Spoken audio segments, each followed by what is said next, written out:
ఆ సత్యాన్ని మనం తెలుసుకోవడం కోసం ఈ రోజు మంచి కార్యక్రమాన్ని ఏర్పాటు చేసిన బోలే గారి సభ్యులందరూ సండే కాబట్టి ఒకటి ప్రపంచం, రెండోది సంసారం, మూడోది దయాన్ని. కనిపించిన ఆత్మే ఇది నాలుగోది. ఈ మూడు సింహాలు కనిపించిందే నాలుగో సింహం.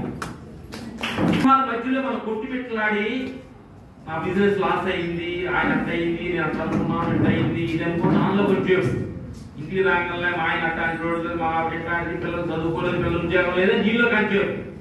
అది అవ్వగలే నాకు నడుము నొప్పి ఉంది, నాకు షుగర్ ఉంది, నాకు తలనొప్పి ఉంది, జీలో కాంచేరు. ఈ మూడులోనే మన గిరగిరగిరగిర ఎక్కడే తిరుగుతున్నాము. ఈ మూడు దాటిందే ఆత్మస్థితి. ఈరోజు అంటే ఈ మూడు గురించి కొంత తెలుసుకొని నాలుగో దాని గురించి కొంచెం ఎక్కువ తెలుసుకున్నాం. మీరు చెడంగా నాలుగో దాన్ని చెప్పామనుకోండి, ఆత్మ అంటే అన్నట్టు అంతటా ఉంది, అది లేదు నువ్వు నేను అంతటా ఒకటి అలా కనిపిస్తా అవుతారు అనమాట. ఎందుకంటే ఆత్మ అనేది అందరూ ఉన్నానని తెలుసు, కానీ ఈ మూడులన్నీ బయటకు వద్దనే అది కనిపించేది. మనకేం చేస్తున్నామంటే మనసు తెలుసు తెలియక ఈ మూడింటి లోపల సిక్కుకొని మన ఊర్లో పాతకాలంలో గానిలో ఎదురు కట్టి గాని చుట్టూరు ఎలా తిరుగుతుంటారు కదా, అట్లా మనం ఏంటంటే ఈ మూడు చుట్టూరు మనం మెడ దాటేసుకొని ఈ చుట్టే తిరుగుతున్నాం. నేను తిరిగి తర్వాత చివరికి మరణ సమయం తగ్గిపోతుంది, వస్తుంది. నాలుగో దాని గురించి మర్చిపోతున్నాం, మళ్ళీ పుడుతున్నాం, మళ్ళీ మొత్తం మరి మూడింట్లో తిరుగుతున్నాం, ఉన్నాం. నా ఇల్లు నా పిల్లలు ఏమంటే నా ఊళ్ళు.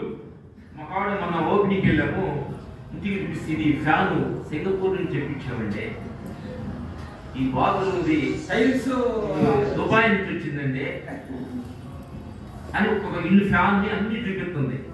ఈ ఫ్యాన్ అంటే ఇదండి.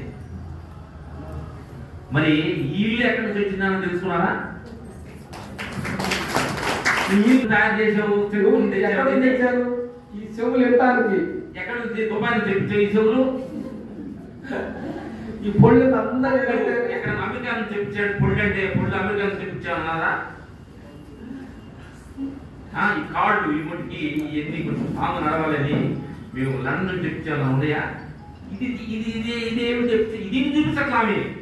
ఈ ఫ్యాన్ అంటే ఇది బాతులు అంటే అంటే ప్రతి వాళ్ళు ఇక్కడ వెళ్ళినప్పుడు నాకు వాళ్ళు తెలుసు, వీళ్ళు తెలుసు, వాళ్ళు తెలుసు అంటారు. వాళ్ళు అడగాలి ఎవరన్నా నాకు భగవంతుడు తెలిసిన వాళ్ళు ఎవరన్నా విన్నారు ఫస్ట్ ఎవరు?